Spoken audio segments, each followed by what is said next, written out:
दोस्तों नमस्कार, स्वागत है आप सभी का। अगर फिर से ही चलते हैं बिहार की ताजा खबरों क्यों, लेकिन उससे पहले अगर आपने अभी तक इस चैनल को सब्सक्राइब नहीं किया तो कर लें, जिससे कि आपको बिहार की ताजा खबर रोजाना मिलती रहे।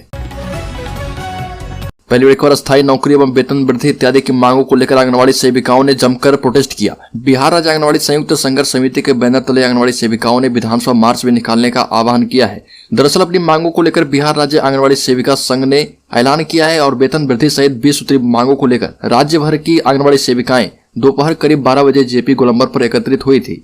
यूनियन के अध्यक्ष कुमार बिदेश्वर सिंह ने बताया कि आंगनबाड़ी सेविकाओं की मुख्य मांग वेतन वृद्धि के साथ नौकरी अस्थायी किया जाना शामिल है।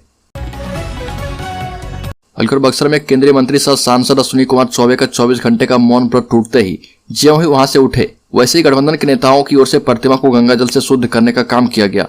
महागठबंधन के नेताओं का कहना था कि बाबा साहब की प्रतिमा के नीचे बैठकर स्थानीय सांसद ने झूठ बोलने का काम किया है, जिससे यह स्थान अशुद्ध हो गया और जिसे शुद्ध किया गया है। स्थानीय सांसद की ओर से रामचरितमानस के अपमान एवं किसानों पर अत्याचार के विरुद्ध बक्सर आम्बेडकर बाबा साहब आम्बेडकर की प्रतिमा के समक्ष बैठकर 24 घंटे का मौन व्रत रखा गया। सरकार में शामिल राजद, जदयू और माले के नेताओं के द्वारा बक्सर में किसानों पर हुए लाठीचार्ज को लेकर सियासत शुरू हो गई है। अलकर सीतामढ़ी में बाघ को ढूंढने के लिए ड्रोन कैमरे का प्रयोग किया जा रहा। आपको बता दें कि एक तरफ जहां विभाग की टीम बाघ को पकड़ने के लिए घोड़े के 100 पिंजड़े में रखकर बाघ के आने का इंतजार कर रही है, दूसरी ओर बाघ ने फिर से खरका गांव स्थित चिमनी के पास खेतों में 4 से 500 मीटर की दूरी के अंतराल पर 3 जंगली सुअर का शिकार किया है।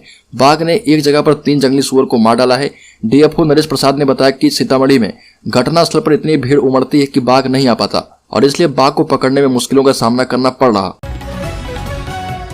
अलकर राज्य के पर्यावरण मंत्री तेजप्रताप यादव ने कहा कि मैं पुजारी और भगवान को मानने वाला हूं, लेकिन गेरुआधारी नहीं हूं। रोहतास में कहा कि गेरुआ के भेष में कुछ लोग सांप्रदायिक सौहार्द बिगाड़ रहे। पर्यावरण एवं वन मंत्री तेजप्रताप यादव ने खुद को पुजारी बताया और कहा कि मैं पुजारी हूं लेकिन गेरुआधारी नहीं, क्योंकि गेरुआधारी के भेष में देश के अंदर कुछ असामाजिक तत्वों की ओर से सांप्रदायिक सौहार्द बिगाड़ने का कार्य किया जा रहा। तेजप्रताप यादव ने कहा कि आज का युवा पीढ़ी मोबाइल के चक्कर में अपने संस्कृति से विमुख होता जा रहा। युवाओं को अपने परिवार में संस्कार को बरकरार रखने के लिए पूजा पाठ की विधि को अपनाना चाहिए। अलकर बक्सर के बनारपुर में किसानों पर कार्रवाई के बाद बिहार में सियासत तेज है। 2 दिन से बनारपुर गांव में नेताओं का मेला लगा है। वहीं किसान भी अपने धरना स्थल को बदलकर बनारपुर गांव के सामुदायिक केंद्र परिसर में कर चुके हैं, जहां प्रति घंटे कोई न कोई नेता पहुंचकर किसानों की मांगों को जायज बता रहे। साथ ही आधी रात को छत के रास्ते किसानों के घर में घुसकर बहु बेटियों को पीटने वाले पुलिसकर्मियों की बर्खास्तगी की मांग भी की जा रही है। वही नेता प्रतिपक्ष विजय सिन्हा ने नीतीश कुमार को चेतावनी देते हुए कहा कि किसानों की समस्या का हल 18 जनवरी से पहले कर लिया जाए, नहीं तो समाधान यात्रा का विरोध इसी बक्सर जिला से होगा। अलकर जेडीयू में नीतीश कुमार से पार्टी के संसदीय बोर्ड के अध्यक्ष उपेंद्र कुशवाहा की नाराजगी की खबरों के बीच बीजेपी ने एक बार फिर से तंज कसा और बिहार बीजेपी के प्रवक्ता निखिल आनंद ने ट्वीट कर लिखा कि नीतीश जी ने उपेंद्र कुशवाहा को पार्टी में उत्तराधिकारी बनाने का झांसा देकर रालोसपा का विलय जेडीयू में कर लिया। वहीं सरकार में डिप्टी सीएम बनाने के मामले में भी धोखा दिया है। हकीकत में उपेंद्र जी की नाराजगी नीतीश जी से है और अब तो उपेंद्र जी के सामने 2 ही रास्ते हैं, सम्मान बचाएं या फिर सरेंडर करें। अलकर बिहार में शुरू हुई रामचरितमानस विवाद पर गठबंधन के 2 बड़े घटक दल जदयू और राजद आमने सामने है। इस प्रकरण पर कांग्रेस, भाकपा माले, माकपा और भाकपा तथा हम ने भी अपनी राय जाहिर की है। भाकपा माले के राज्य सचिव कुणाल ने कहा कि कोई भी ग्रंथ आलोचना से परे नहीं है। अलकर बिहार में अप्रैल में फिर से होगी जाति गणना। मुजफ्फरपुर में शुरू हुई जाति गणना को लेकर लोग असमंजस में हैं।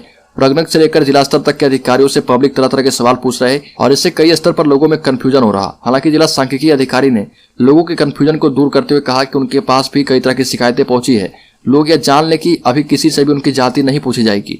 प्रथम फेज में सिर्फ मकानों पर नंबर अंकित करते हुए गणना को लेकर दिए गए भाग 1 एवं भाग 2 फॉर्म को भरना है।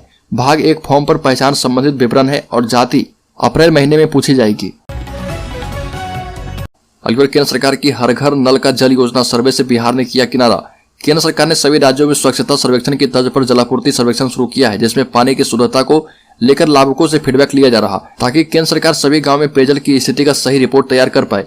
सर्वेक्षण के बाद राज्य की रैंकिंग की जाएगी और वहां पर बेहतर काम करने वाले डीएम को सम्मानित किया जाएगा। लेकिन इस सर्वेक्षण से बिहार सरकार ने खुद को अलग कर लिया है। अलकर राम की अयोध्या एवं सीता के जनकपुर के बीच चलेगी ट्रेन। रेलवे भारत में अयोध्या और नेपाल में जनकपुर तीर्थ स्थलों को जोड़ने वाले मार्ग पर अगले महीने भारत गौरव पर्यटक ट्रेन चलाएगा। रेलवे ने इस संबंध में एक बयान में कहा कि श्री राम जानकी यात्रा अयोध्या से जनकपुर 17 फरवरी को दिल्ली से शुरू होगी। भारतीय रेलवे ने कहा कि यह पहल द्विपक्षीय संबंधों को मजबूत करेगी और दोनों देशों के बीच सांस्कृतिक संबंधों को बढ़ावा देगी। ये पर्यटक ट्रेन नंदीग्राम, सीतामढ़ी, काशी और प्रयागराज से होकर गुजरेगी। अलकर बिहार में गृह विहीन पिछड़ों दलितों को सरकार खरीद कर देगी जमीन। बिहार सरकार गृह विहीन पिछड़ों और दलितों को जमीन खरीद कर बसाएगी और इसके लिए इस साल 73 करोड़ रुपए खर्च होंगे। राजस्व एवं भूमि सुधार विभाग ने इसके लिए व्यापक कार्य योजना बनाई है। इसमें गृह विहीन अनुसूचित जाति के परिवारों के लिए रैयती जमीन खरीदने के लिए 66 करोड़ और पिछड़ा वर्ग वासहीन परिवारों के गृह स्थल के लिए 3 करोड़ के अलावा टीएसपी योजना के तहत गृह विहीनों के लिए बास भूमि पर 4 करोड़ खर्च होंगे। राजस्व एवं भूमि सुधार विभाग ने पिछले दिनों 27,000 गृह विहीन परिवारों को बसाने की योजना बनाई थी और विभाग इस योजना पर काम कर रहा। सूबे में कोई बासहीन नहीं होगा और कोई बगैर छत के नहीं होगा।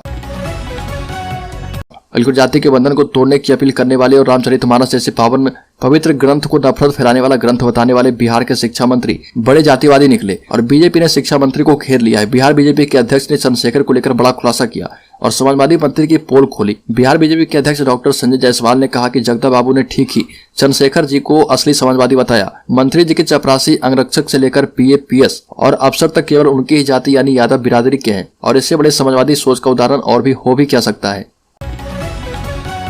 अलीगढ़ बिहार के शिक्षा मंत्री प्रोफेसर चंद्रशेखर के द्वारा रामचरितमानस पर दिए गए विवादित बयान पर सियासी बार पलटवार थमने का नाम नहीं ले रहा।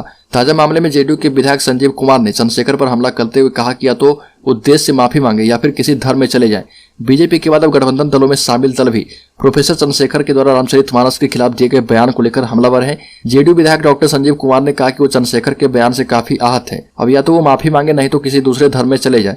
हिंदू धर्म में रखकर हिंदू धर्म के खिलाफ बोलना किसी भी कीमत पर बर्दाश्त नहीं किया जाएगा। अलकर भारतीय जनता पार्टी के वरिष्ठ नेता एवं पूर्व उप मुख्यमंत्री सुशील कुमार मोदी ने बिहार सरकार को ही हिंदू विरोधी बता दिया और कहा कि श्री रामचरितमानस पर शिक्षा मंत्री की दुराग्रही टिप्पणी और उस पर मुख्यमंत्री नीतीश कुमार की मौन सहमति से साफ है कि राज्य सरकार घोर हिंदू विरोधी है। राज्यसभा के सांसद मोदी ने कहा कि गठबंधन सरकार जिस तरह से सिर्फ संप्रदाय विशेष की भावनाओं और सुविधाओं का ख्याल रखते हुए काम कर रही है वो संविधान के विरुद्ध है। नीतीश सरकार को बहुसंख्यक हिंदू समाज की भावनाओं से कोई मतलब नहीं है। ये भी कहा कि एक लोकप्रिय हिंदू धर्म ग्रंथ के विरुद्ध जो अनर्गल टिप्पणी की गई है वो संवैधानिक पद पर बैठे व्यक्ति ने दीक्षांत समारोह जैसे सरकारी कार्यक्रम में की गई और इसे राज्य सरकार का एक बयान माना जाएगा, किसी का व्यक्तिगत विचार नहीं। अलीगढ़ जदयू के एमएलसी नीरज कुमार ने पटना के पंचमुखी हनुमान मंदिर में रामचरितमानस का पाठ किया और कहा कि ये लोग राष्ट्रपिता महात्मा गांधी के हे राम को मानने वाले हैं। राम मनोहर लोहिया रामायण मेला की शुरुआत करते हैं और ये हमारे संस्कार में बसा है। इस देश में रामायण, कुरान, बाइबल की पूजा होती है। प्रोफेसर चंद्रशेखर पर हमला करते हुए नीरज कुमार ने कहा कि वो बहुत बड़े ज्ञानी हैं और हम लोग अल्प ज्ञानी हैं। हम लोग नाथ संप्रदाय को मानने वाले हैं। जेडीयू एमएलसी नीरज कुमार ने आरजेडी नेतृत्व से एक बड़ी मांग की और कहा कि जल्द से जल्द आरजेडी कोटे के मंत्री पर कार्रवाई होनी चाहिए। शिक्षा मंत्री ने हिंदुओं की भावना को आहत किया है। अलकर बिहार में लापरवाह डॉक्टरों की खैर नहीं, एक्शन में डिप्टी सीएम तेजस्वी यादव। बिहार के डिप्टी सीएम सह स्वास्थ्य मंत्री तेजस्वी यादव एक्शन में हैं। खासकर लापरवाह डॉक्टरों को खुली चेतावनी दे रहे हैं और अगर लोगों की सेवा में किसी प्रकार की कोताही बरती गई तो खैर नहीं होगी। बिहार सरकार के स्वास्थ्य विभाग अंतर्गत विभिन्न संस्थानों में 5 वर्षों से अधिक अवधि से लगातार अनधिकृत रूप से अनुपस्थित 80 से अधिक डॉक्टरों को कैबिनेट ने बर्खास्त कर दिया और इससे बाकी बचे सैकड़ों डॉक्टरों पर कार्रवाई जारी है। अलकर बिहार के पूर्व मुख्यमंत्री राबड़ी देवी के आवास और राजद कार्यालय के सामने लगा एक पोस्टर शनिवार को चर्चा में है। पोस्टर के बाहर ने प्रधानमंत्री मोदी और भाजपा पर निशाना साधा किया। इस पोस्टर के जरिए एक भाग में रामायण और दूसरे भाग में महाभारत के 2 प्रसंगों को दिखाते हुए तीसरे भाग में वर्ष 2024 के लोकसभा चुनाव को दिखाया गया है, जिसमें नीतीश कुमार को नरेंद्र मोदी को तीर मारते हुए दिखाया गया और इसमें लिखा गया कि पटना, रांची, दिल्ली, मुंबई, कोलकाता, हैदराबाद, देश के बाकी हिस्सों में भी डालेंगे सुशासन की खाद। पोस्टर में कहा गया कि 2024 में दिल्ली की चढ़ाई होगी। अलकर वीर कुंवर सिंह विश्वविद्यालय के परीक्षा विभाग ने स्नातक पाठ 3rd सत्र 2019-22 की परीक्षा को लेकर सभी तैयारियां पूरी कर ली है। यह परीक्षा 27 जनवरी से 20 फरवरी तक चलेगी, जिसको लेकर प्रोग्राम जारी कर दिया गया है। विश्वविद्यालय ने स्नातक पाठ 3rd का प्रोग्राम बिहार विद्यालय परीक्षा समिति की ओर से आयोजित इंटर और मैट्रिक परीक्षा के प्रोग्राम को देखते हुए घोषित किया है। स्नातक पाठ 3rd की परीक्षा 2 पालियों में ली जाएगी। परीक्षा के लिए भोजपुर, बक्सर, रोहतास और कैमूर जिले में केंद्र का निर्धारण भी कर लिया गया है।